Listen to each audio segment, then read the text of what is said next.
If I asked you what was common between these very illustrious names, what would you say? Mr. Kumar Mangalam Birla, Mr. Motilal Oswal, Mr. Suresh Prabhu, Mr. Shekhar Kapoor, Mr. Piyush Goyal, Rakesh Jhunjhunwala. What do you think is common between these people from very diverse walks of life and professions? Two letters, two simple letters, C and A. Two letters so powerful that if you join them and put them before a name, it not only becomes a professional qualification, but it represents willpower, dedication, intelligence, and the ability to march on come what may. To the rest of the world, these two letters mean chartered accountant. But to me, it means something completely different. Committed achievers.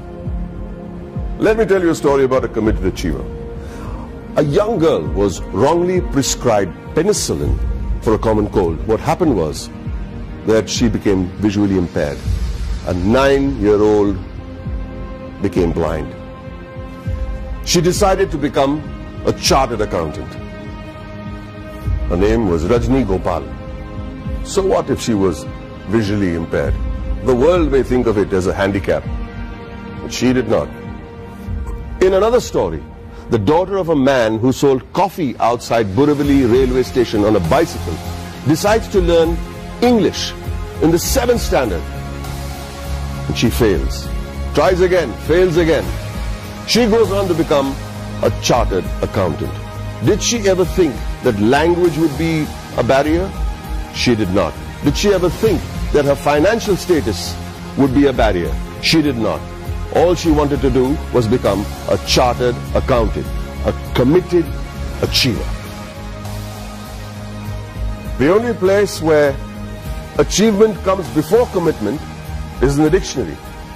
It was this commitment to achieve that led to the formation of this organization that would change the economic structure of this country forever. ICAI, the Institute of Chartered Accountants of India. The leaders of this nation were visionaries.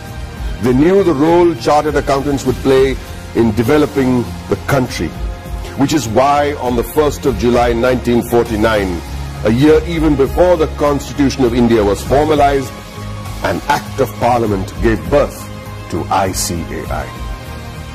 Today, ICAI counts itself amongst the oldest professional institutions in the country.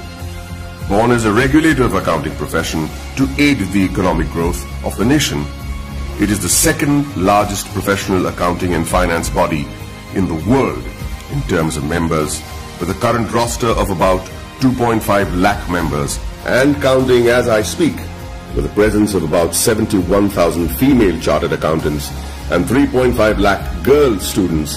ICAI holistically carries the mission of transforming the nation from women's development to women-led development.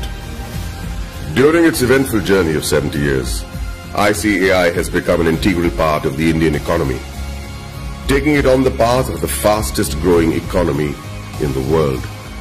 With its emphasis on financial reform, ICAI radiates with shining milestones that stand as the acknowledged cornerstone of India's economic growth. In the year 1956, chartered accountants were recruited for the first time in the commercial audit branch of CA&G. Many of you may not be aware that many accountants were part of the Indian freedom struggle, like First Lady Auditor C.R. Sivabhogam, who participated in non-cooperation movement on the call of the father of our nation, Mahatma Gandhiji. She was also imprisoned for a year. Recognizing ICAI's strong regulatory framework, the High Courts acknowledged Council's strict disciplinary mechanisms in 1961. In 1964, the Council of the ICAI submitted its pre-budget memorandum for the first time. The memorandum contained useful suggestions for reorientation of taxation policies and procedures to the Finance Ministry. The process was so helpful that it is being practiced ever since.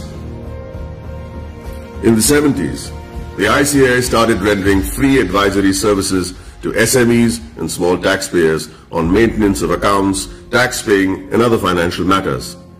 Not only did it enhance the financial literacy of businessmen and citizens, more importantly, it started the industrial growth in the country. It also collaborated with the government to enlarge the scheme of scholarships.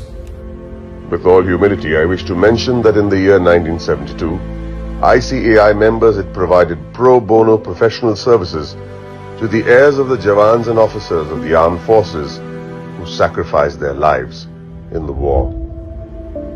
Complete exemption from tuition and registration fee of the institute was also granted to the children of Amar Jawans and officers. The 80s saw widespread gloom in India's macroeconomic performance due to the prevailing conditions in the country. However, during the period between 1980 and 1990, the economy began to improve and growth rate accelerated. The government appointed CA members on various committees like boards of public sector undertakings and nationalized banks. The government also appointed ICAI as an expert and independent advisor on company law, fiscal and various other committees. The corporate sector, the public sector corporations, cooperative societies and public trusts were brought under the accounting discipline by legislation. In the 90s, sales tax audit was introduced in many states, which was a direct result of ICAI's efforts to showcase the role played by the CA community. ICAI developed a research center in the form of a non-profit company to be named as Accounting Research Foundation. It was during this time that the government recognized the ICAI as the sole recommendatory body for setting accounting standards in the country. 2000 and onwards marked the period when many MRA MOUs had been signed with many international bodies such as ICAEW, CPA Australia, Ireland, CICA, etc. ICAI was granted recognition by IGNU as a research center for the benefit of its members and employees to pursue doctoral research from IGNU. E-Sahayata was launched as an electronic service for members and students of ICAI to provide prompt services against their queries, complaints and grievances. In 2007, ICAI decided to recognize the CA leaders in industries, which gave birth to a glittering awards function. In 2009, ICAI was awarded the Recognition of Excellence Award by the then President of India, Srimati Pratibha Patil. In the year 2014, the Honorable Prime Minister of India, Sri Narendra Modi, nominated ICAI for the Swachh Bharat Abhiyan. Under the banner of Swachh Bharat Abhiyan, Swachh Vidyalaya Abhiyan was launched in the year 2015 to provide separate toilets for boys and girls in all government schools throughout the country. ICAI undertook a pilot study for the Indian Railways. The in-depth cost analysis helped in streamlining the running of the railways. Considering the importance of the legislation, namely black money, and the imposition of Tax Act 2015, CBDT decided to go all out and conduct workshops with ICAI to clarify any doubt the assessees may have had. ICAI was chosen as the preferred institution to partner with the Government of India to create awareness and maximize the potential of the Income Declaration Scheme 2016. ICAI, jointly with the Ministry of Finance and the Ministry of Commerce and Industry, organized events at more than 470 locations across the country. It was attended by more than 42,000 citizens, including chartered accountants, company secretaries, advocates, and members from trade and industry. ICAI's contribution to the scheme was acknowledged by Shri Arun Jaitley, Honorable Minister of Finance and Corporate Affairs. For the benefit of its members, ICAI established the Indian Institute of Insolvency Professionals of ICAI. ICAI extended its technical and infrastructural support towards the accounting reforms of various government offices. This meant moving from cash to accrual system of accounting after assessing the tremendous positive impact on national financial reporting. It was also an important year for the Indian economy, with GST being touted as the game changer, leading to one nation, one tax. ICAI, as always, was there to partner the government towards effective and smooth implementation of GST throughout the nation. As a result, ICAI and CA members became a proud knowledge partner for GST success. For a clearer understanding of GST, ICAI carried out more than 3,000 programs benefiting more than 2.5 lakh participants. ICAI also established GST Sahayata desks all across the country to facilitate small businessmen, traders, shopkeepers, and the public at large. ICAI has created a milestone by launching various incubation centers. In line with the Prime Minister's vision to support startups, ICAI is providing massive platforms to help CAs start their businesses.